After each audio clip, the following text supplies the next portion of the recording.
स्वागत है आपका एडुसेट लेक्चर में। आज का विषय है हिंदी और हमारे साथ स्टूडियो में मौजूद हैं श्री किशन करजई, जो कि चर्चा करेंगे आज़ादी के बाद की हिंदी में लिखी गई कहानियों के बारे में और आपसे रूबरू कराएंगे कि प्रेमचंद और जितने भी कथानक हैं उन्होंने कितनी कहानियों में क्या क्या विशेषताएं बताई।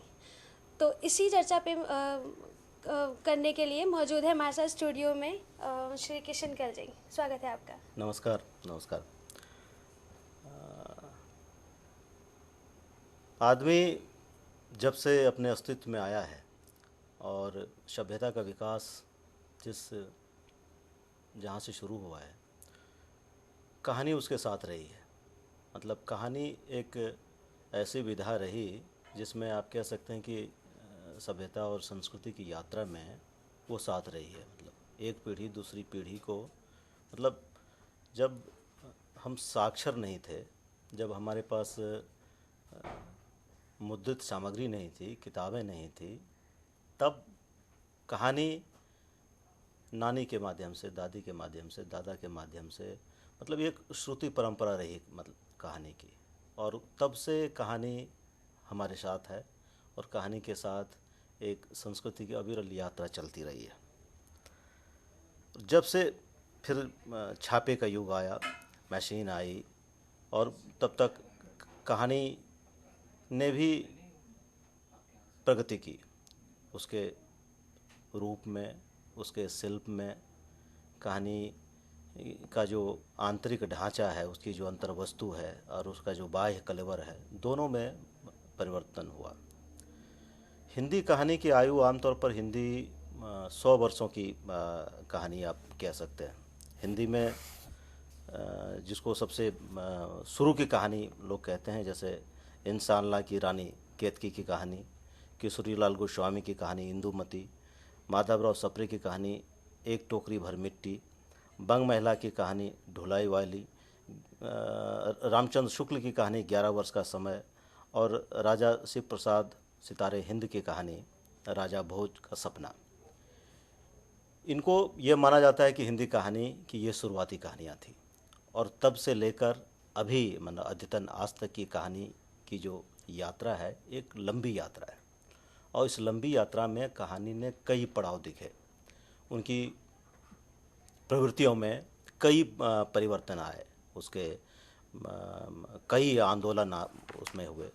और साहित्य में या मतलब व्यापक तौर पर साहित्य में भी, लेकिन आज हम चर्चा कहानी की कर रहे हैं कि कहानी में चीज़ें वो ही आती हैं जो समाज में घट रही होती हैं, एक। और दूसरा वो भी होता है कि रचनाकार अपनी तरफ से कोई माने कुछ रचनात्मक प्रस्ताव भी रखता है कि समाज में सिर्फ वो समाज का लेखा जोखा नहीं करता, मतलब वो कुछ प्रस्तावित भी करता है। तो उस तरह से वो एक प्रचलित और पारंपरिक ढांचे को तोड़ता भी है। इसलिए हर दौर में कहानी का जो शिल्प है और कहानी का जो वस्तु है वो बदलते रहा है। समय को, अगर कालक्रम को हम बांटें तो हम इसको आज़ादी के बाद की कहानी, आज़ादी की पहले की कहानी, इस तरह से यह बांट सकते हैं। लेकिन जिस तरह से राजनीतिक घटना होती है कि अगर 15 अगस्त 1947 को देश आज़ाद हुआ तो 16 अगस्त 1947 की सुबह से ऐसी नहीं है कि कहानी बदली हुई मानसिकता में लिखी जाने लगी। उसके प्रभाव को आने में 2-3 बरस लग जाते हैं। तो एक तरह से आप यह कह सकते हैं, मतलब यह माना जा सकता है कि जो नई कहानी का दौर है वो 1950-51 से शुरू होता है। 1950-51 से जो कहानियाँ शुरू होती हैं वो नई कहानी का दौर आप उसको मान सकते हैं। और उस कहानी के दौर में ऐसे कथाकार आए जिन्होंने कथा व्यक्तित्व को एक ऐसी निवृत्ति प्रदान की जिसमें रमेश बख्शी, जगदीश चतुर्वेदी, गंगा प्रसाद बिमल, महेंद्र भल्ला, सुरेंद्र अरोड़ा, मुद्रा राक्षस जैसे तेज तरारों मुहावरेवार लेखक थे। तो दूसरी ओर रामदरस मिश्र, हृदयेश महेश सिंह, गोविंद मिश्र, श्रवण कुमार, सेवक राम यात्री, शैलेश मटियानी और शेखर जोशी जैसे अपेक्षाकृत बड़ी संभावनाओं वाले गंभीर और जीवन धर्मी लेखक थे।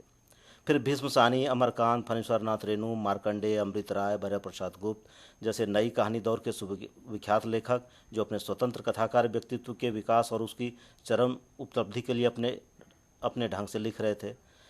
बल्लभ सिद्धार्थ और योगेश गुप्त जैसे अपेक्षाकृत बौद्धिक कथाकार इस दौर में कहानी से जुड़े, तो दूसरी ओर ज्ञान रंजन, डॉक्टर माहेश्वर इज़राइल, इब्राहिम शरीफ, काशीनाथ सिंह, रमेश उपाध्याय, रमाकांत, स्वयं प्रकाश, आलम शाह खान, अब्दुल बिस्मिल्लाह जैसे लेखक कहानी भी लौटे।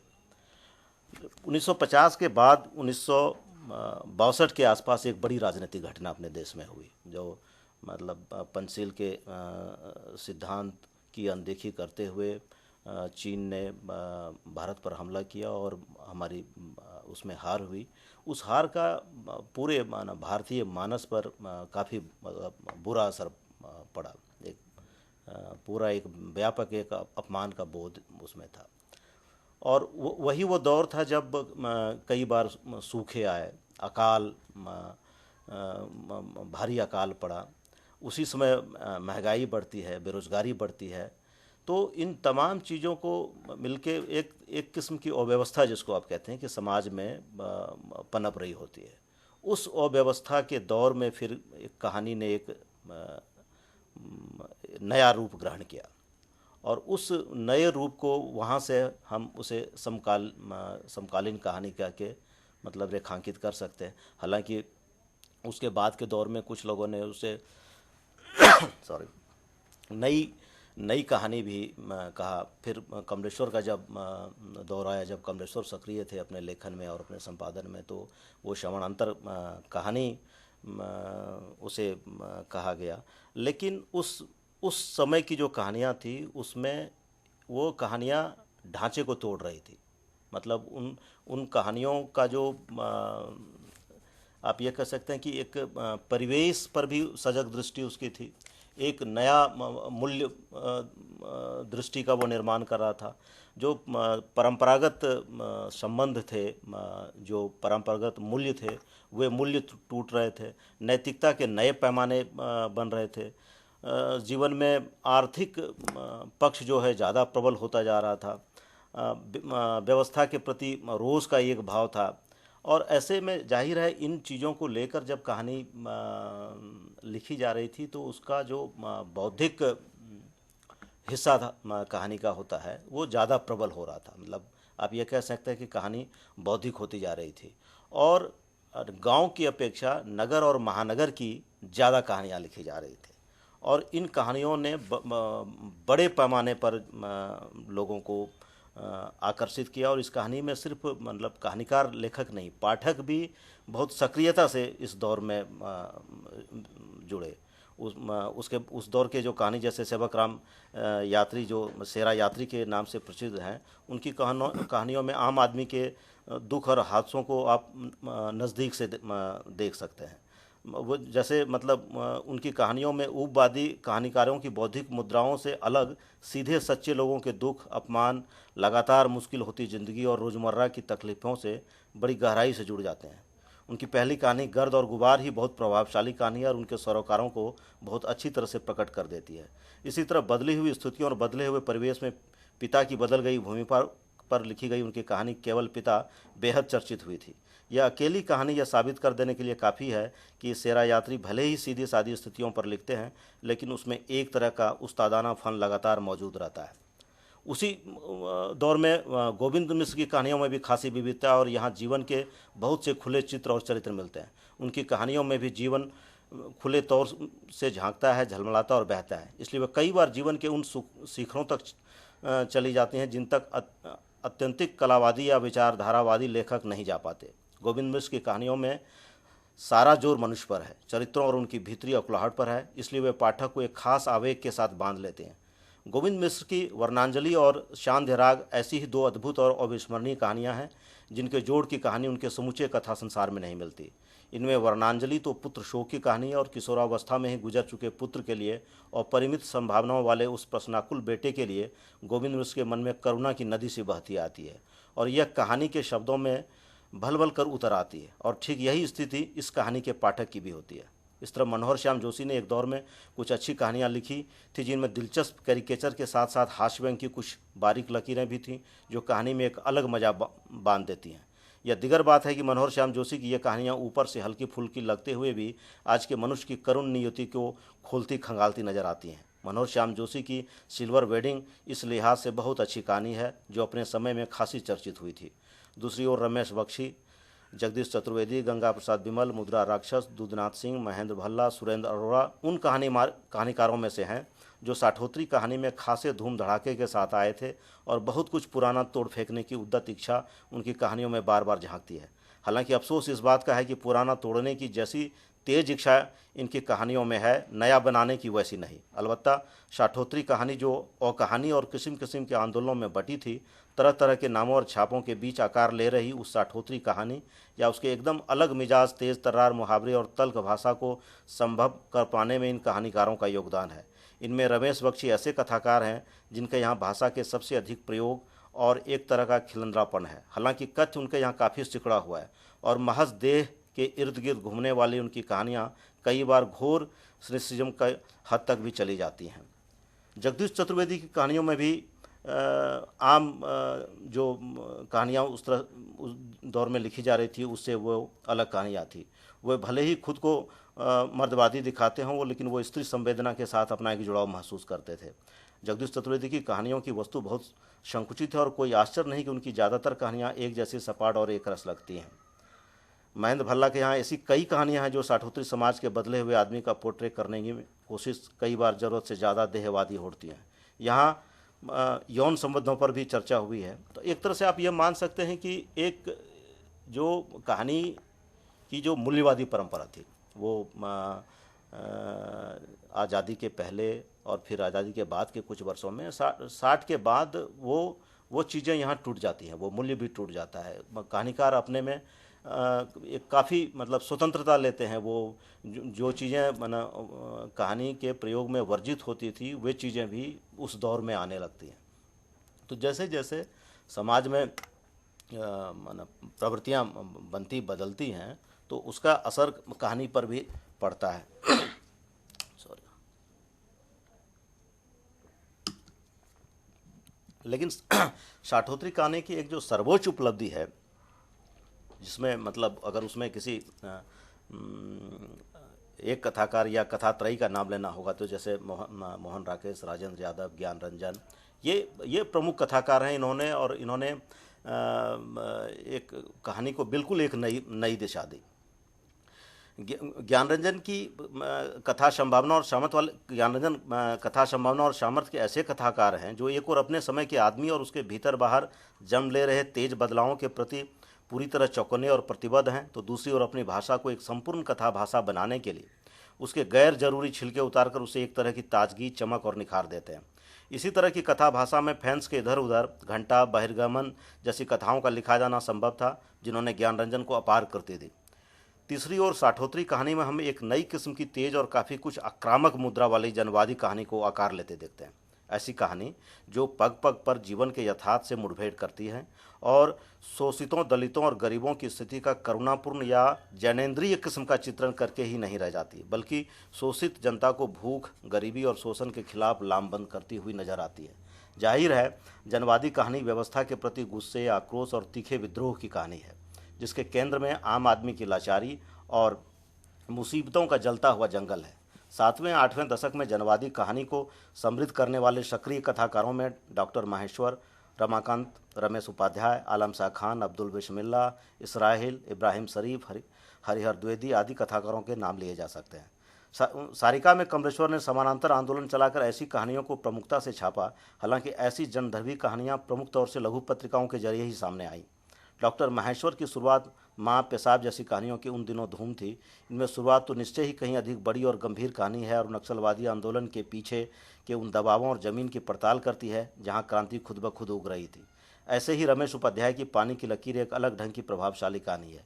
यह सुव्यवस्था तंत्र में जिसमें पैसा और बाजार ही बड़ी चीज़ें हैं, एक कलाकार की लाचारी कहीं न कहीं खुद को बेचने की हताशा को बड़ी उत्कटता से बयान करती है।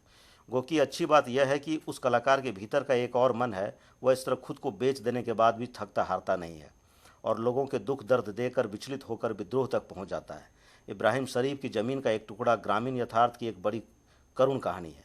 जनवादी कहानीकारों में एक बड़ा नाम काशीनाथ सिंह का भी है। काशीनाथ सिंह उन कहानीकारों में से हैं जो शहरी जीवन और शहरी सभ्यता की नफासत से कतई आक्रांत नहीं है। लिहाजा उनकी कहानियों में गंवई आदमी और गंवई परिवेश इतनी करारी भाषा और धाकड़ अंदाज में सामने आता है कि उनकी कहानियाँ अक्सर एक खाँटी हिंदुस्तानी लेखक और उससे भी बढ़कर एक खाँटी हिंदुस्तानी आदमी की कहानियाँ लगती हैं। काशीनाथ सिंह ऐसे कहानीकार हैं जो गांव के आदमी या देसी आदमी को अन्य लेखकों की तरह दया का पात्र नहीं बनाते और उसके भीतरी खुदरेपन और खुददारी को पूरे बलाघात के साथ आंख के आगे ले आते हैं। इस दौर में महिला कथाकारों ने बड़ी संख्या में अपनी उपस्थिति दर्ज की। नई कहानी के दौर में मन्नू भंडारी, उषा प्रेमदा या कृष्णा सोबती जैसे कुछ एक नाम ही सुने जाते थे, पर साठोतरी कहानी में बड़ी संख्या में स्त्रियों ने आगे आकर अपने दुख सुख को कहानियों में पिरोने का साहस दिखाया है। शुरू में इन कहानियों में प्रेम और रोमानियत की गाढ़ी चाशनी नज़र आती है और ये कहानियाँ ज़्यादा स्त्री पुरुष संबंधों या प्रेम त्रिकोण आदि के इर्द गिर्द घूमती नजर आती हैं। लेकिन फिर इसी के बीच जीवन यथार्थ धीरे धीरे उभरता और आकार लेता है और अपनी प्रबल और व्यंजक अभिव्यक्ति से जीवन के गहरे से गहरे अर्थ और अंतर्वेदनाओं को प्रकट करने लगता है। यहाँ एक चर्चा यह करना उचित होगा कि हिंदी के साहित्यिक लेखन को कई आलोचकों ने वो स्त्री लेखन और पुरुष लेखन दोनों को अलग अलग करके बांटा है। मतलब ये कहा जा रहा है कि स्त्री की जो दुनिया है उसके बारे में जितना प्रामाणिक और विश्वसनीय तरीके से महिला लेखन कर सकती हैं, पुरुष लेखन वैसा नहीं कर सकते। और कुछ हद तक यह सही भी है और इसके पक्ष और विपक्ष में भी काफ़ी तर्क है। लेकिन दूसरी बात यह भी है कि कई पुरुष लेखकों और कथाकारों ने भी महिला जीवन पर बहुत ही मार्मिक और बहुत विश्वसनीय, प्रामाणिक और बहुत दिनों तक और दूर तक प्रभाव करने वाली कहानियाँ लिखी हैं। लेकिन फिर भी महिला कथाकार जिस तरह से महिला के आंतरिक जीवन की वो जिस तरह से आप कह सकते हैं कि भोक्ता होती हैं, वो खुद वो झेल रही होती हैं, ये वो आसपास पात्र उनके आसपास के ऐसे होते हैं, तो वो जो उनकी जो कहानियाँ होती हैं वो ज़्यादा मतलब प्रामाणिक और जैसे लगता है कि वो एक यथार्थ का ज़्यादा सटीक चित्रण वहाँ दिखता है। इसी सिलसिले में मतलब महिला कथाकारों ने सिर्फ घरेलू कहानियां ही नहीं लिखी बल्कि जीवन के ऐसे क्षेत्रों में घुसकर भी अपनी पहचान दर्ज की जहां पुरुष लेखक भी जाते घबराते हैं। इस लिहाज से चित्रा मुग्दल के कहानी संग्रह जहर ठहरा हुआ की कहानियां खासकर याद आती हैं। बम्बई की झोपड़पट्टियों की गरीबी, भूख और अपराधों से पटी पड़ी जिंदगी पर लिखी गई चित्रा मुग्दल की इन कहानियों की ताकत से कौन इनकार करेगा। इस तरह के दर्जनों उदाहरण महिला कथाकारों की कहानियों से निकलकर दिखाए जा सकते हैं। और फिर महिला कथाकार अगर अपने घरेलू जीवन या घर परिवार की रोज़मर्रा की स्थितियों पर ही कहानियाँ लिखती हैं तो इसमें हर्ज क्या है। आखिर तो घर या परिवार आदमी के अस्तित्व का सबसे अहम हिस्सा है जिनसे उसके पूरे जीवन को अर्थ और दीप्ति मिलती है। फिर इन महिला कथाकारों के अपने अलग अलग व्यक्तित्व और कथात्मक पहचाने हैं जिन्हें नज़रअंदाज नहीं किया जा सकता। मसलन राजी सेठ और चित्रा मुग्दल दोनों ही सशक्त कथाकार हैं, लेकिन उनकी कहानियाँ दो अलग अलग छोरों से लिखी गई कहानियाँ लग सकती हैं। यही बात मृदुला गर्ग और नासिरा शर्मा या शशि प्रभा शास्त्री और मृणाल पांडे की कहानियों की तुलना करने पर महसूस की जा सकती है। हालांकि राजीव सेठ का कथाकार व्यक्तित्व इनमें सबसे अलग और विशिष्ट है। उनकी कहानियाँ बहुत कम लाउड कहानियाँ हैं और वे घटना से ज़्यादा घटना के मर्म को थाती हैं। राजी ऐसी कहानियाँ लिखती हैं जो ऊपर से देखने पर धीमी शांत लगती हैं, लेकिन उनके भीतर एक गहरी आग और बेचैनी सुलग रही होती है। खेल, यात्रा, मुक्त, अनावृत कौन, दूसरे देश काल में जैसी कहानियाँ न सिर्फ राजी सेठ की उत्कृष्ट कहानियाँ हैं बल्कि महिला कथा लेखन को समृद्ध करने में भी उनकी बड़ी भूमिका है। मृदुला गर्ग की कहानियाँ भी ज़्यादा मुखर कहानियाँ नहीं हैं, वह आधुनिकता के बारीक रेशों को लेकर बुनी गई थोड़ी बौद्धिक किस्म की कहानियाँ हैं।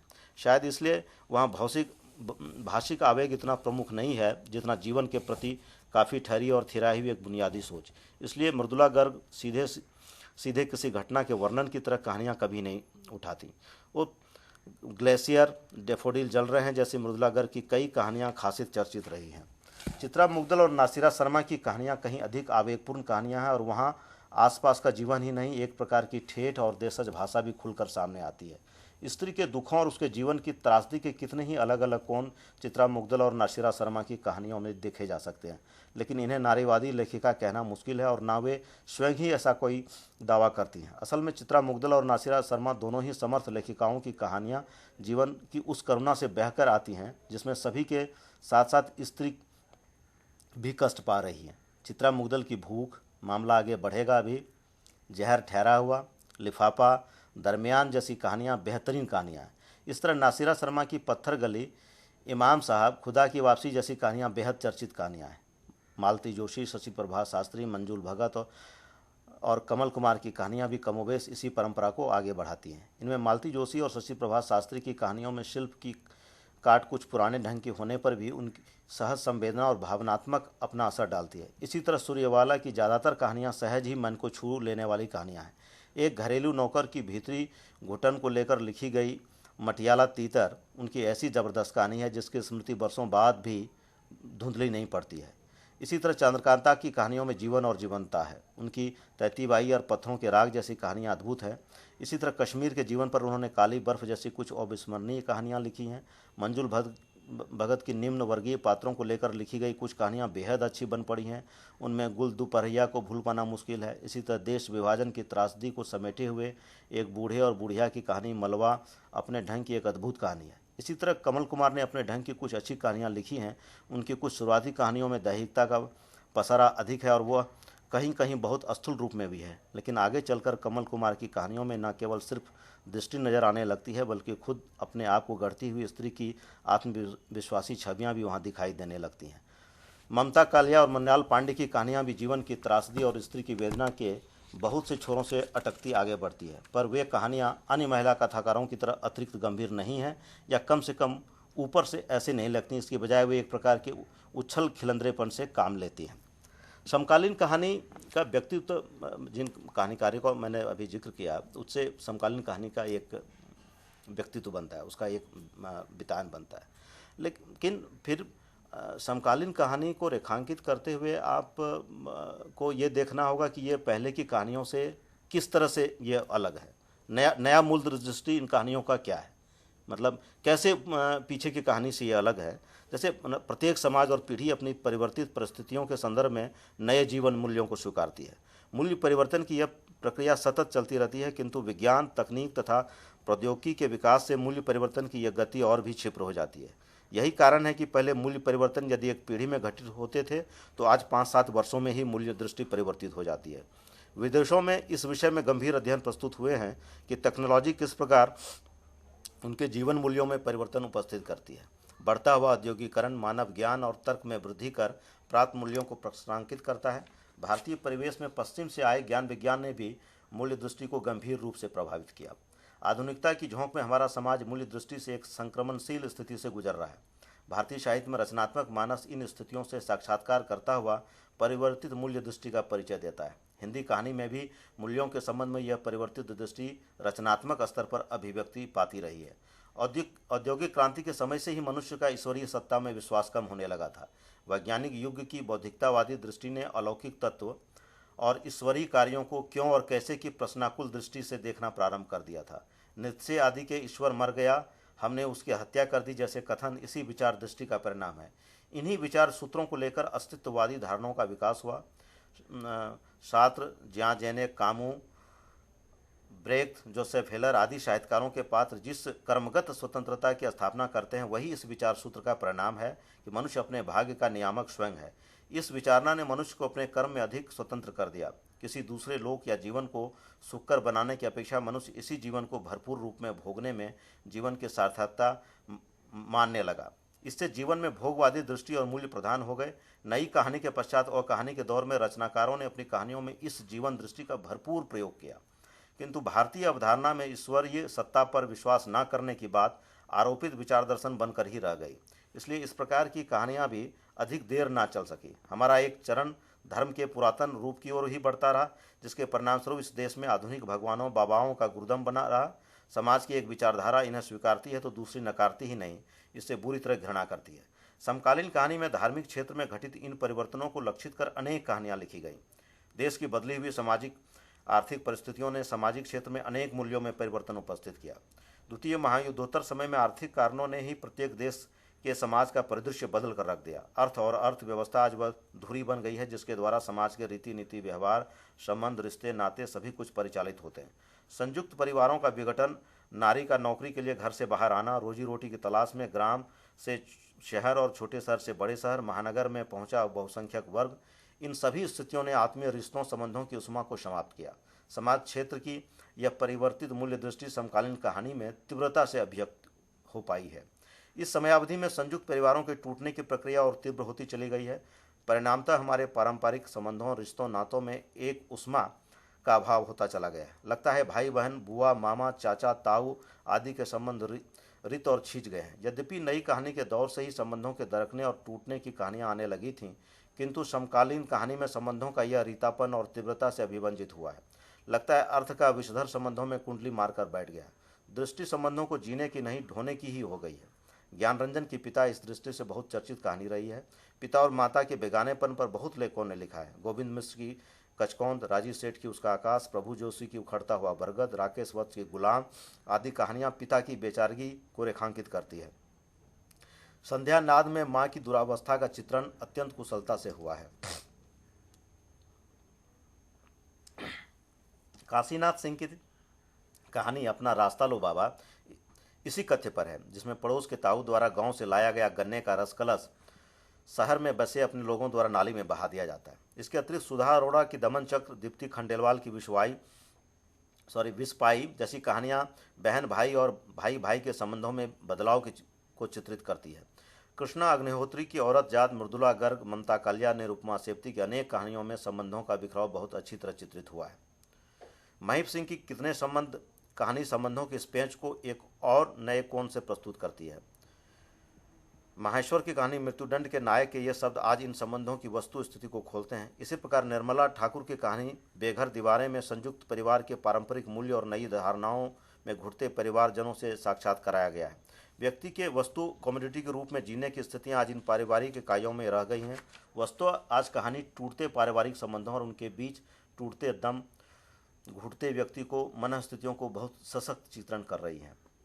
समकालीन कहानी स्त्री पुरुष संबंधों के विविध स्तरों को अत्यंत सूक्ष्मता और प्रामाणिकता से अभिव्यक्ति देती है। स्त्री पुरुष संबंधों पर नई कहानी के समय से ही बहुत अच्छी कहानियां लिखी जाने लगी थी। बिना किसी पूर्वग्रह के इन संबंधों के जिए हुए क्षणों को अत्यंत ईमानदारी से, बिना किसी चटखारे या मात्र चौंकाने की प्रवृत्ति से परिचालित न होकर पूर्ण स्पष्टता से बेझिझक अभिव्यक्ति यहाँ मिली है। सेक्स के नाम पर बोल्ड कहानियां और बतौर फैशन के लिखने की प्रवृत्ति अब समाप्त प्राय हो चली है। स्त्री पुरुष संबंधों के सूक्ष्म से सूक्ष्म स्तरों, अनाम भावनाओं एवं अनछुए प्रसंगों को जिस रूप में यहाँ वाणी मिली है, वह हिंदी कहानी की बहुत बड़ी उपलब्धि है। इन संबंधों के प्रति एक ईमानदार दृष्टिकोण रखने के कारण कहानी में आज एक नया नैतिकता बोध भी दिखाई देता है, जिसमें देह धर्म की ईमानदार स्वीकृति देखी जा सकती है।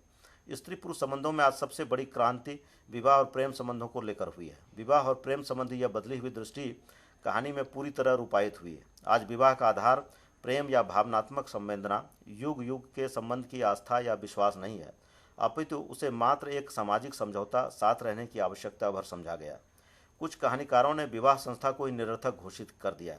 कतिपय कथाकारों ने विवाह को नारी का शोषण मात्र माना। विवाह संस्था के दो प्रमुख आधार थे, प्रथम नारी की आर्थिक सुरक्षा और दूसरे शरीर की भूख, काम की तृप्ति। आज नारी स्वयं आर्थिक दृष्टि से सक्षम है और जहाँ तक शरीर सुख या काम तृप्ति का प्रश्न है, स्त्री पुरुष दोनों को ही इसे प्राप्त करने की अनेक सुविधाएं और अवसर प्राप्त हैं।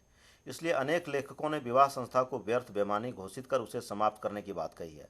विवाह और प्रेम संबंधी इस बदली हुई नई मूल्य दृष्टि का अध्ययन हम दो रूपों में कर सकते हैं। एक इस संबंध में पुरुष कथाकारों की दृष्टि और दूसरे महिला कथाकारों की दृष्टि। पुरुष कथाकारों में रमेश बख्शी, जगदीश्वर चतुर्वेदी, सुरेंद्र चोपड़ा, माहेश्वर, पृथ्वीराज मोंगा आदि की कहानियों में विवाह संबंधी यह नई सोच विशेषतः अभिव्यंजित हुई है। रमेश बख्शी की पिता के पादरी कहते हैं कि जो शादी करते हैं वे अपने आप के साथ मजाक करते हैं। एनी जिंदा रहने के लिए विवाह को एक अनिवार्यता तो मानती है, किंतु एक स्थान पर कहती है विवाह माने खुद को समाप्त करना। इस प्रकार विवाह यहाँ एक ऐसी व्यवस्था बताई गई है जिसे ढोने के लिए मनुष्य अभिशप्त है। जगदीश चतुर्वेदी की कहानियों में भी विवाह विषयक यही मान्यता अभिव्यक्त हुई है।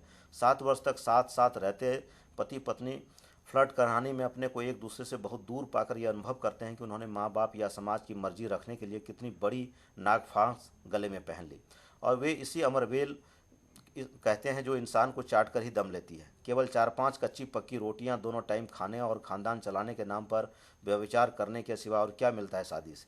ऐसे विचार जगदीश चतुर्वेदी की अनेक कहानियों में बिखरे पड़े हैं। सुदर्शन चोपड़ा ने तो विवाह संस्था को एक पेशा, लगभग कौरगल जैसा पेशा बता दिया है। स्वीकारांत कहानी की नायिका कहती है पत्नी भी पेशा ही है। फैमिली प्रॉस कम गवर्नेंस से अधिक क्या हैसियत है उसकी, और दुनिया में सबसे बड़ा प्रोफेशन शायद यही है, सबसे अधिक बेकार भी, मगर इसकी ट्रेड यूनियन स्थिति सब पेशों से अधिक मजबूत है। शायद इसलिए अधिकतम औरतें इस पेशे में आना चुनती हैं, मगर इस लाइन में भी उतना स्कोप नहीं रहा। ये कुछ कहानियों के संवाद मैंने यहाँ रखे, ये समझने के लिए कि कहानियाँ कि जो समय के बदलने के साथ किस तरह से तल्ख एहसास को अभिव्यक्त कर रही थी। मतलब जो 20 बरस 25 बरस के पहले के जो हमारे सामाजिक मूल्य थे, वो मूल्य अब पूरी तरह से बदल जा रहे थे। उसके बाद 80 और 90 भी एक कालचक्र का जब हम विभाजन करते हैं तो 90 भी एक महत्वपूर्ण पड़ाव बनता है। तो 90 ही वह दौर है जब नई आर्थिक नीति आती है, भूमंडलीकरण का दौर शुरू होता है और विचार पर बाजार का प्रभाव शुरू होता है। तो उस दौर में भी फिर एक कहानियाँ जो है नई करवट लेती हैं, उसमें नई नई तरह के विचार उसमें आते हैं। उस दौर में जो कहानीकार सक्रिय हैं, जो काफ़ी लोकप्रिय हैं, उनकी कहानियाँ काफ़ी पढ़ी जा रही हैं, पाठकों से काफ़ी उनका संवाद बन रहा है। तो उसमें उदय प्रकाश बहुत महत्वपूर्ण कथाकार हैं, संजीव हैं, चंद्रकिशोर जायसवाल हैं, रामदेव सिंह हैं, शिवमूर्ति हैं, गिरिराज किशोर तो उनके और थोड़ा मतलब पहले से सक्रिय रहे हैं। उसके बाद के कथाकारों में मीराकांत, अवधेश प्रीत, रामदेव सिंह, मतलब एक बड़ी, और उसके बिल्कुल अगर हाल के कथाकारों में आप जाएं तो अल्पना मिश्र, कविता, कुणाल सिंह, राकेश बिहारी, इस तरह के मतलब युवा कथाकार भी हैं जो समय की जो पेचीदगियों हैं, जो बदलता रहन सहन है, जो ज़िंदगी का जो खुरदरापन है, यथार्थ की जो अभिव्यक्तियां हैं, इनकी कहानियों में बहुत सफलता से इसमें आकार पाती है। मैं हाल की कुछ कहानियों का जिक्र करते हुए मैं इस एक लेक्चर में तो ये संभव नहीं है कि पूरा ये दें, लेकिन एक जो कहानी का वितान बनता है, मतलब आज़ादी के बाद या मतलब पिछले 100 वर्षों में, तो उसमें के दिनों में जो कहानियाँ हुआ, जिसमें मनिका मोहनी, कुसुम अंसल, सुरीवाला, मेरून साहब परवेज आदि महिला कथाकारों ने भी कहानियाँ लिखी। इसमें सुरीवाला की कहानियों में जहाँ कथा का सहज विन्यास है, वहीं मृणाल पांडे थोड़ा व्यंग्यात्मक टोन लिए शरारती मुद्रा में कहानी कहती हैं, जिसके बीच पहाड़ी अंचल की ठेठ भाषा और लोक जीवन की छवियाँ अपना अलग अलग रंग बिखरती हैं। जया जादवानी ने काफ़ी इंद्रिय कहानियाँ लिखी हैं, जिसमें स्त्री के देह और उसके इच्छा संसार को पूरे उभार के साथ पेश किया गया है। ऐसी देहवादी कहानियों को लेकर उनकी खासी आलोचना भी हुई है और अति चर्चा भी। हालांकि जया जादवानी ने कुछ अलग ढंग की और अति संवेदनात्मक कहानियाँ भी लिखी हैं। मसलन शाम की धूप में एक बूढ़े आदमी पर लिखी गई उनकी आदर कर देने वाली कहानी है। इसी तरह लवलीन की कहानियाँ भी खासी देहवादी कहानियाँ हैं। इस तरह की उनकी कहानी चक्रवात खासी चर्चा में रही। दीपक शर्मा अपनी भाषा के कुछ अटपटेपन के बावजूद एक समर्थ लेखिका हैं। बराबर का खेल नक्सलवादी माहौल पर लिखी गई उनकी अविस्मरणीय कहानी है। इसी तरह रनमार्ग उनकी एक उम्दा कहानी है और एक समर्थ लेखिका सरयू शर्मा की कितनी बार थरथरा देने वाली कहानी है। विभा रानी की अगर लता मंगेशकर भी होती तो महानगर में कला के क्षेत्र में काम करने आई स्त्रियों के दैहिक मानसिक शोषण की एक अलग ही दास्तान कहती है। बिल्कुल नई लेखिका नीलाक्षी सिंह ने एक चंचल चपल किशोरी के इच्छा संसार पर एक अच्छी कहानी लिखी है, लेकिन इस पर ममता कालिया की छोटी लड़की कहानी का असर साफ नजर आता है। एक और समर्थ लेखिका कमला बख्शी की बम्बई के जीवन पर लिखी गई जाना तई बहुत मार्मिक और करुण कहानी है। इसी तरह उर्मिला श्री, संतोष गोयल, मधु काकारिया और अनीता एम कुमार की कुछ कहानियाँ अच्छी बन पड़ी हैं। 90 दशक में लिखी गई ऐसी कहानियाँ हैं जो अपने ढंग से इस दौर की कहानी का चेहरा निर्मित करने में अपना योगदान करती हैं। इनमें ऐसे कथाकार भी हैं जिनकी महज 1-2 कहानियाँ पढ़ने को मिली, और ऐसे भी जो काफ़ी अरसे से लिखते आ रहे हैं। इस दौर की ऐसी कुछ विशिष्ट कहानियों का नाम लेना हो तो इन कहानियों का नाम लिया जा सकता है। लालटू की फैक्ट्री, प्रेमपाल शर्मा की पिज़्ज़ा और छेदीलाल, सीमा सफक की अगले जन्म, मोहे बेटी ना करियो, संदीप नाइक की उत्कल एक्सप्रेस, संजय साहे की टोपी, मुकेश वर्मा की अन्ना, संजय कुमार सिंह की हवाई जहाज, उमेश प्रसाद सिंह की कहीं कुछ टूट रहा है, प्रमोद कुमार शर्मा की प्रसारण, प्रियदर्शन की अजनबीपन, ज्योति संघ की क्लेसा, चोली उस रात का दर्द, मुक्ता की मेरा गुल मोहम्मद ऐसा नहीं हो सकता तथा आधा कोस, सुरेश उनियाल की परमेश्वरी काका का भूत, राजकुमार गौतम की कब्र, आधी छुट्टी का इतिहास, अलका सराबगी की आपकी हंसी, देवेंद्र की मुझे माफ़ करना वत्स, देवेंद्र सिंह की तिरहुतिया, संजीव ठाकुर की झवा बहार, रमेश आज़ाद की शांति समझौता तथा रामजी यादव की गली के कुत्ते ऐसी कहानियां हैं जो सदी के आखिरी दौर में कहानी के बदले हुए मिजाज की काफ़ी कुछ झलक हमारी आंख के आगे रख देती हैं। इस दौर में दलित कहानियों की भी खासी चर्चा रही है और ओम प्रकाश वाल्मीकि, शिवराज सिंह बेचैन और सूरजपाल चौहान की दलित प्रश्नों को लेकर कुछ कहानियां पढ़ने को मिली हैं। लेकिन कुल मिलाकर दलित साहित्य का जितना शोर शराबा है उसे देखते हुए ये कहानियाँ उतना प्रभाव नहीं रख पाती। 20वीं सदी के आखिरी कुछ वर्षों में ऐसे कई युवा कहानीकारों ने कहानी की दुनिया में प्रवेश किया जिनके पास सोच और भाषा की ताजगी नहीं, चीज़ों को देखने का एक नया विजन था और इसमें जो कहानियाँ लिखी गई निसंदेह उनकी चमक और स्थापत्य औरों से अलग था। रमेश आज़ाद, आनंद हरसुल, संजीव ठाकुर, प्रेम कुमार मणि, विनोद मिश्र, अशोक शुक्ल, देवेंद्र, संजय खाती, अनवर सुहैल, योगेंद्र आहूजा, ज्योति संघ, मुकेश वर्मा, नीलाक्षी सिंह, सीमा सफक, रामजी यादव, गौरीनाथ ऐसे ही लेखक हैं जो 20वीं सदी के अंत में आए और 21वीं सदी के प्रारंभ काल में न सिर्फ अच्छा लिख रहे हैं बल्कि अपनी एक स्वतंत्र पहचान भी बना चुके हैं। संजीव ठाकुर की अव्वा बुहार और नंगे, रमेश आज़ाद की शांति समझौता, रामजी यादव की गली के कुत्ते तथा सीमा सफक की मैं वैसी नहीं हूँ, आनंद हर्षल की दृश्य के बाहर ऐसी कहानियाँ हैं जिनमें एक और अधिक शिल्पगत लचीलापन है तो दूसरी ओर एक अलग ढंग की ताजगी और सुधराई। एक सुखद बात यह है कि आज के समय में जब कविता एक तरह के अमूर्तन या एलिटिज्म की ओर झुक रही है तो कहानी ने हर हाल में आम आदमी का साथ देना पसंद किया और जीवन के रोज़मर्रा के यथार्थ में गहरे धंसकर अपना रास्ता खोज निकाला। यह कहीं ज़्यादा बड़ा, कठिन और चुनौती भरा काम था और खुशी की बात यह है कि हमारे ज़्यादातर कहानीकार यहाँ खरे साबित होते हैं। हालांकि कुछ लेखकों के यहाँ एलिटिज्म और सेक्सवाद के लिए अतिशय मोह भी है जो कहीं ना कहीं उन्हें चर्चित होने के चस्कों से जोड़ देता है। कृष्णमोहन मिश्र की दो औरतें और लवलीन की चक्रवात ऐसी ही कहानियाँ हैं जिन्हें चर्चा ने, चस्कों ने उछाला। इसके विपरीत ध्रुव शुक्ल और उदयन वाजपेयी कहानी को कविता जैसे एलिटिज्म और अमूर्तन की ओर ले जाने का प्रयत्न करते हैं। प्रेमवत के यहाँ एक दूसरी तरह की सीमाएं हैं। वहाँ कहानी देह भाषा में इस कदर बन जाती है कि आसपास के जन संघर्षों से कटकर सिर्फ देह के स्पर्शों और धूप छाई भाषा में अपने अर्थ तलाशती दिखाई देती है। 20वीं सदी के अंतिम वर्षों तक आते आते कहानी निस्संदेह बहुत से खतरों को पार करके आम जन और उसके जीवन यथार्थ से गहरी और सच्ची अनुराग के साथ जुड़ी है। लेकिन कहानी को भटकाने वाले खतरे अभी भी हैं। सबसे बड़ा खतरा तो उस अभिजनवादी दृष्टि का है जो अब भी आम आदमी उसकी जीवनचर्या, तकलीफ़ों और उससे जुड़े यथार्थ को किसी घिनाई हुई चीज़ की तरह नफरत से देखता और कंधे उचकाता है। महानगरीय चकाचौंध में पढ़कर कुछ कहानीकारों को गांव और कस्बों का यथार्थ पिछड़ा या फूहड़ नजर आए और उनकी दौड़ शहरी सभ्यता से उत्तर आधुनिकता की ओर होने लगे तो ताजुब किया। आज की कहानी के आगे सबसे बड़ा खतरा यही है कि कहीं वह भी कविता की तरह मानुषगंध से विहीन, पाठक विहीन और अमूर्त ना हो जाए। समकालीन हिंदी कहानी में एक और चीज़ रेखांकित करने लायक है कि इन कहानियों में जो आसपास का जो यथार्थ है वो काफ़ी तीव्रता से इसमें महसूस हुआ है। मतलब जितने जीवन मूल्य हैं, प्रेम प्रेम है, दोस्ती है, भाईचारा है, मतलब इस तरह की चीज़ें भी इसमें काफ़ी व्यक्त हुई हैं। तो मुझे लग रहा है कि एक कहानी पर एक परिचयात्मक कि एक जिससे कि एक कहानी से आपका परिचय बन सके, पिछले 100 वर्षों की कहानी ये और या आज़ादी के बाद की कहानी, तो हमको लग रहा है कि ये एक आपकी राय इस पर बन रही होगी और उसके बाद फिर इस पर कुछ आप सवाल कुछ करना चाहेंगे आप क्या, या कोई सवाल आया?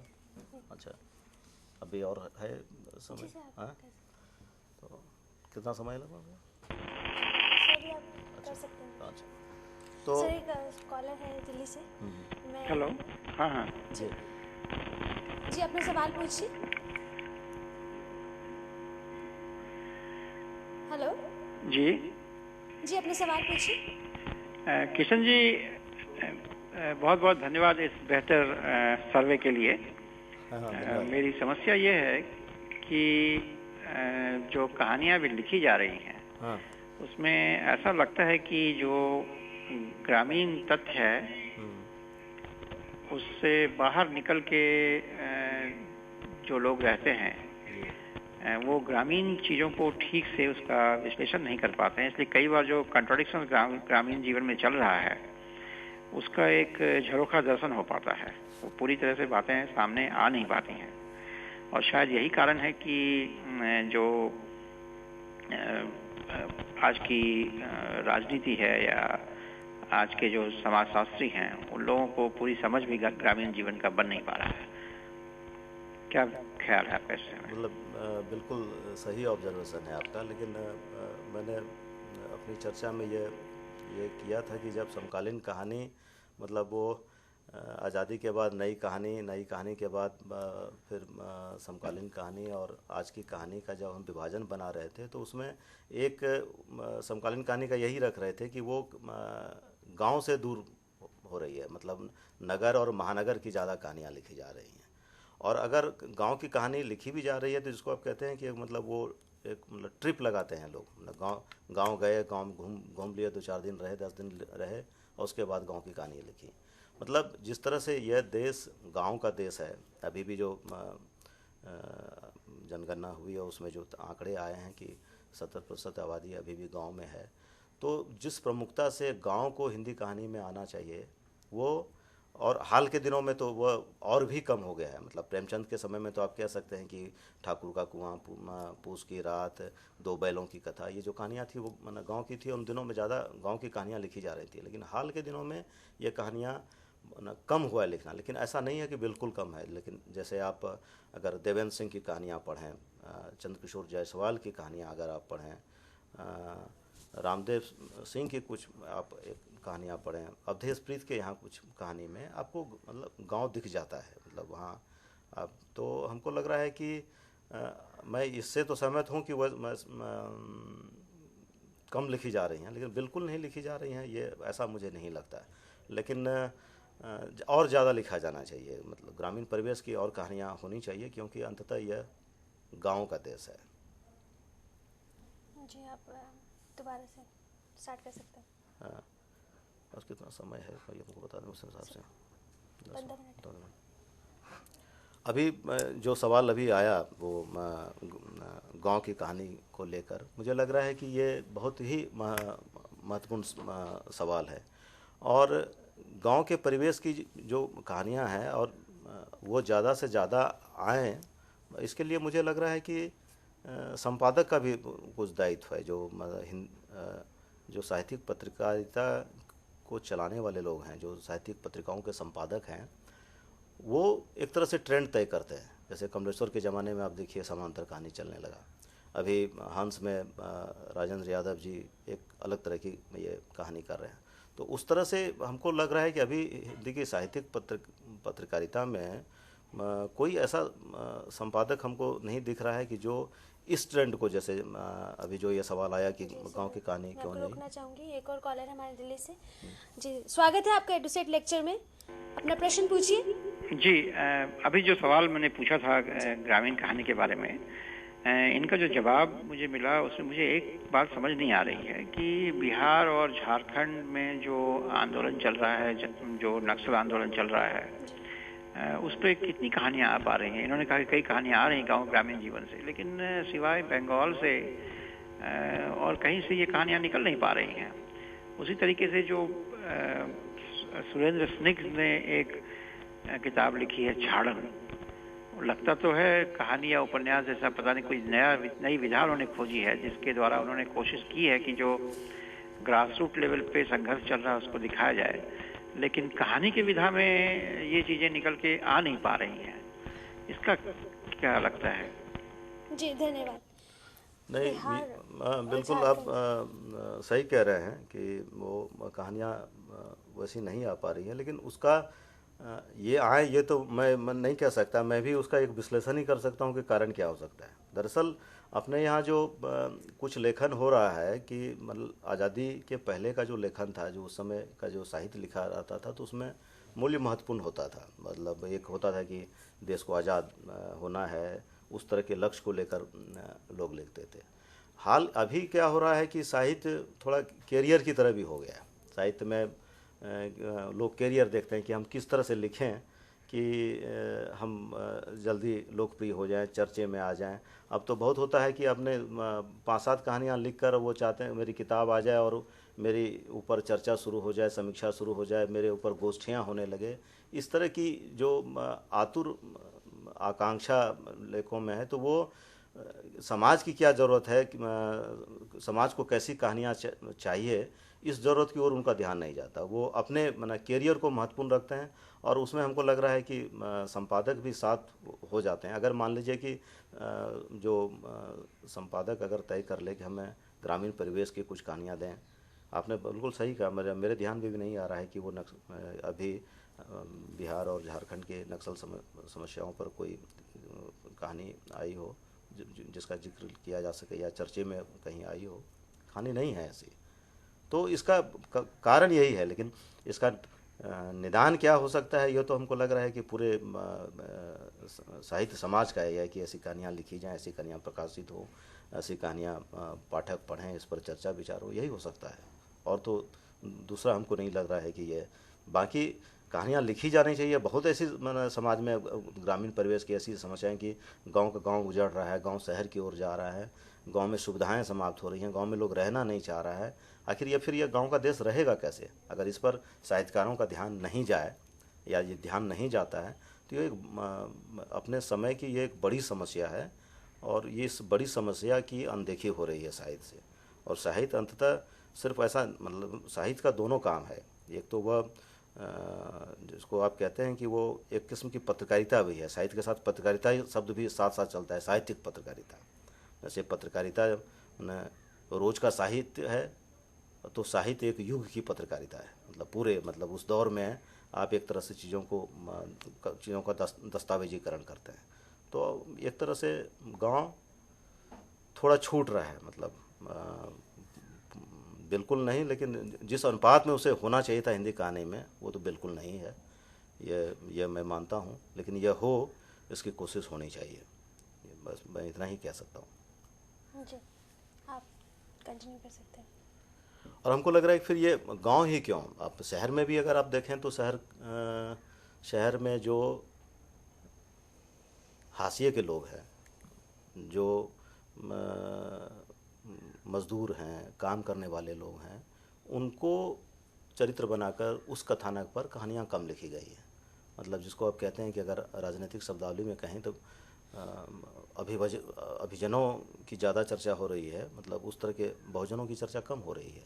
ये कहानियाँ तो एक तरह से ये संकट तो है ये, लेकिन हमको लग रहा है कि शायद आने वाले दिनों में अब कई नई प्रतिभाएं आ रही हैं और शायद उनको इस दृष्टि से इन चीज़ों को वो देखें और वो अपने लेखकी सरोकार में इसे शामिल करें कि हमें इन मुद्दों पर कहानियाँ लिखना है, ऐसे इनको विषय बनाकर कहानियाँ लिखना है। तो शायद समकालीन हिंदी कहानी का जो पारंपरिक चेहरा है वह कुछ बदले, उसमें गांव भी आए, समाज भी है, खेती आए, किसानी आए, हर तबके की समस्या उसमें आए।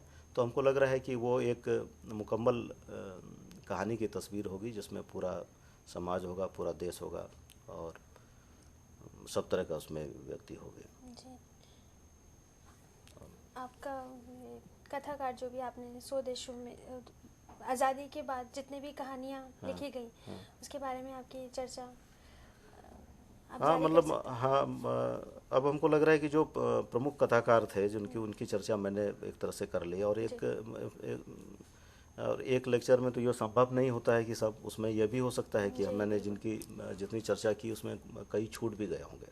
इसलिए हम ये नहीं कह सकते कि मैंने जिनका नाम लिया और जिनका नाम नहीं आया तो वो उसमें नहीं है। कई महत्वपूर्ण नाम हो सकता है कि बात करने के दौरान या नोट्स के दौरान छूट गए हों, लेकिन बहुत कथाकार हैं जिन्होंने आज़ादी के बाद से हिंदी कहानी को समृद्ध करने में अपने लेखकी योगदान से इसे समृद्ध किया है और हिंदी कहानी की एक छवि बनी है।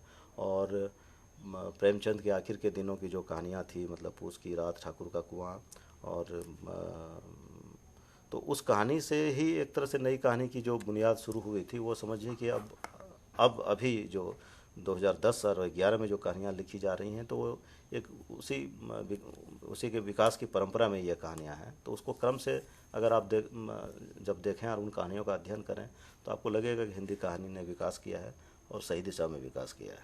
तो मैं इस परिदृश्य से समकालीन हिंदी कहानी का ये जो है लेकिन एक जो सवाल आया था उनका, तो वो सवाल भी अपनी जगह है कि गांव जिस तरह से होना चाहिए हिंदी कहानी में, वो गांव नहीं है। गांव की भागीदारी थोड़ी बढ़नी चाहिए। जी जी सर, पहले के ज़माने में जो कहानियाँ लिखी जाती थी और अब के स्तर में जो जब कहानियाँ लिखी जाती हैं उनमें क्या क्या बदलाव आए हैं? देखिए, बदलाव तो कई स्तर पर आया है। एक भाषिक स्तर पर भी मैंने, जिसको आप कथ्य कहते हैं, शिल्प जिसको कहते हैं, और कथ्य में भी, दोनों में परिवर्तन आया। पहले की जो कहानियाँ थी उसमें जो सामाजिक मूल्य थे वो अलग तरह के समय के थे। अभी जैसे पूस की रात प्रेमचंद ने लिखी, आज कोई उस तरह की कहानियाँ लिखे तो लोगों का ध्यान उस पर नहीं जाएगा, लेकिन उसमें वो पूस की रात जो है एक बिल्कुल वो जो पूस की कब हाड़ कांप जाने वाली जो सर्द रात है, उस रात में मनुष्य और जानवर वो कुत्ता जो भी उस रात में उस किसान के साथ सोता है, तो दोनों की पीड़ा एक जैसी हो जाती है। तो लेकिन अब की जो पीड़ा है, अभी जिस तरह से बाजार निर्देशित कर रहा है चीज़ों को, लोगों को एक तरह से उसे मजबूर कर रहा है कि तुम्हें यह भी खरीदना है, तुम्हें वो भी खरीदना है। आदमी विवश है कि कैसे हम अपनी कमाई बढ़ाएं। तो अब का संकट दूसरा है, लेकिन आप ये नहीं कह सकते हैं तब के संकट से ये कम है। संकट का स्वरूप बदल गया। उस बदले हुए स्वरूप में जाहिर है कि भाषा बदल जाती है। आप नई तरह से नया चरित्र लेते हैं। जो उदय प्रकाश की कहानी है, पाल गोमरा का स्कूटर, या उनकी कहानी तिरिच है, उनके पात्रों को आप देखें, एक बदले हुए पात्र है, लेकिन उनका संघर्ष दूसरे तरह का है, क्योंकि समाज बदल चुका है। तो इसलिए जैसे जैसे समय बदलता है, भाषा बदलती, कथ्य बदलता है, और कथ्य फिर अपने हिसाब से भाषा ढूंढ लेती है। जी, पहले जो आज़ादी के बाद से जो कहानियाँ लिखी गई और जो अब के ज़माने की कहानी, क्योंकि मैं इस टाइम की अभी बात कर रही हूँ, क्योंकि हम लोगों ने जो देखा है वो ये है कि कहानियों पर बेस्ड फिल्में बनती हैं, पिक्चरें बनती हैं। क्या पहले भी ऐसा होता था? हाँ, नहीं, ये तो पहले भी होता था। ये तो देखिए, फिल्म बनाना तो वो एक तरह का व्यवसाय है और एक माध्यम है। उस माध्यम में उस माध्यम को जो कहानियाँ उन्हें एक तरह से कहिए कि सूट करता है, उन कहानियों को वो चुनते हैं। एक बहुत चर्चित कहानी, अब रेणु जी का बहुत कम चर्चा हम लोग आज कर पाए। फणीश्वरनाथ रेणु बड़े कथाकार हुए, और उनकी कई कहानियाँ, और उनकी एक बहुत मशहूर फिल्म है तीसरी कसम। उनकी कहानी थी लाल पान की बेगम। उस लाल पान की बेगम पर वो फिल्म बनी, और वो फिल्म, उसका जो कथानक है वो बिहार का है। फणीश्वरनाथ रेणु बिहार के कथाकार थे, और वो इलाका जो है वो पूर्णिया के आसपास का है। तो वो फिल्म भी वहीं जाके शूटिंग हुई है। लेकिन अब तो जो फिल्में बनती हैं गांव स्टूडियो में ही बना लिया जाता है, लेकिन तब और अब के में अंतर था। तो इसलिए फिल्में तो तब भी बनती थी कहानियों को लेके, अब भी बन रही हैं, लेकिन अब उसके अप्रोच में उस दृष्टिकोण में बहुत अंतर आया है। अब जो है थोड़ी व्यावसायिकता बढ़ गई है। पहले के समय में कमिटमेंट ज़्यादा था, प्रतिबद्धता ज़्यादा थी, वो प्रतिबद्धता अब थोड़ी कम हुई है। जैसे कि अब की कहानियों में हम लोग देख रहे हैं कि ज़्यादातर टेक्नोलॉजी और मॉडर्नाइज्ड कल्चर के बारे में बताया जाता है। तो इस हिसाब से देखा जाए तो पहले की जो कहानियाँ होती थी उसमें ज़्यादातर गांव और रूरल एरियाज़ पे ज़्यादा फोकस किया जाता था। तो ये हम बदलाव कह सकते हैं कि देखिए, ये बदलाव गलत भी नहीं है जी। और जब समय बदलेगा तो कहानियाँ बदलेंगी, लेकिन कुछ कहानियाँ ऐसी हैं जो अपनी प्रासंगिकता बरसों सदियों तक बनाए रख सकती है जी। अब चंद्रधर शर्मा गुलेरी की कहानी हमको लग रहा है 1930 के आसपास में लिखी गई है वो कहानी, उसने कहा था। और लेकिन उसने कहा था कि कहानी को अगर आज कोई उस कहानी को पढ़े तो वो कहानी आज भी जो उसमें प्रेम का मूल्य है, उसमें जो देश प्रेम का मूल्य है, प्रेमचंद की कहानी अनमोल रतन, उस कहानी को अगर आप देखें तो उसमें किस तरह से प्रेम आया है या देशभक्ति आई है, तो ये मूल्य ऐसे हैं कि आज के 100 वर्ष के बाद भी कोई बच्चा अगर प्रेमचंद की कहानी अनमोल रतन पढ़ेगा या चंद्रा सलमा गुलेरी की कहानी उसने कहा था, तो वो कहानी कभी पुरानी नहीं होगी, कहानी वो नई ही रहेगी। लेकिन तब है कि ये है किन मूल्यों को लेकर आप कहानी करते हैं। आपके भी दौर में कहानियाँ तो मतलब हज़ारों लोग कहानी लिख रहे हैं, लेकिन ऐसा नहीं है कि उस दौर में सबकी सब कहानियाँ बची रह जाएंगी। कुछ कहानियाँ ऐसी हैं जो शाश्वत होती हैं, वो एक ऐसी समस्या को लेकर लिखी जाती हैं जो कभी वो पुरानी हो ही नहीं सकती।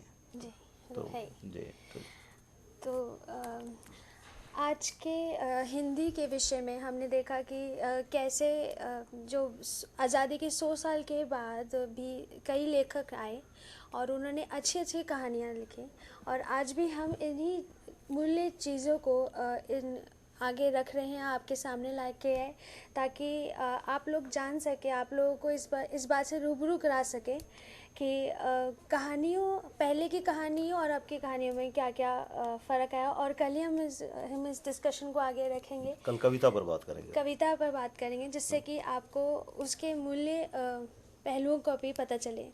इसी के साथ मैं आपका लेक्चर मैं आज का लेक्चर समाप्त करती हूँ, और आपकी ओर से श्री किशन कलजई को भी धन्यवाद देती हूँ कि आपने अपना मूल्य समय यहाँ के लिए निकाला। और थैंक यू सो मच। धन्यवाद। धन्यवाद।